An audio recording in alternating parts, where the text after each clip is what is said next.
امریکا داوی پیام خو روسیه گهینی تو رینا ده ترکیه ببیته نوند هنرده کرنا غازا روسیه بو اروپا. روزنامه که روسی جهور کاتین زیادتر لی دور و پرسی آشکارا دکتات بیجید. امریکا هشداری ده ترکیه و گوتیه اگر به تو پیگیر نبن بوان سزان ولاتن روش آوا بسر روسیه دا سپاندین اوه ده انجام مدرسیدار هف بریوان بن. روزنامه ارگومنت نیدیلیا روسی راپورته که دا بلاف کریه دا کو ترکیه ببیته نوند سرکیه دا بشکرنا غازا سروشتیا روسیه بو اروپا.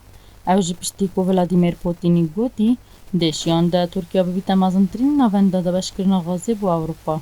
دوی راپورت ده هاتیه کو الیزابت روزنرگ جگیرا وزیر گنجینا امریکا کو هفدم رپیدا برهنگار بونا پردار کرنا تیروریال امریکا. ده دم سردانا خواه وداوی بو ترکیه رد کرد کو نوندگ بودا بشکرنا غازا سروشتیا روسیه بو اروپا لی ترکیه بهیده دا مزراندن. وی برپرس امریکی هشداری جدای راه دارن ترکیه کو اگر بهتو اولات پیگیری بوان سزان ولاتن روش آوا بسر روسیه دا سپاندین نکد اوه ده انجام مدرسیدار هفبری ترکیه بن. وی روزنامه روسی ده راپورتا خودا پیش بینی کریه ترکیه بری بروچونا هل بجاردن وی ولاتی پیگیری بوان سزان ولاتن روش آوا بسر روسیه دا سپاندین بکد. لی ده همان دمجیدا انقره کار لسر درست کرنا بن که کانوید کد دا کوپویرکه کاری به سیستم پاردان روسی بهته کرن. کو اف پینگا و ترکیه جلای امریکا و اروپا و ده ترد کرن.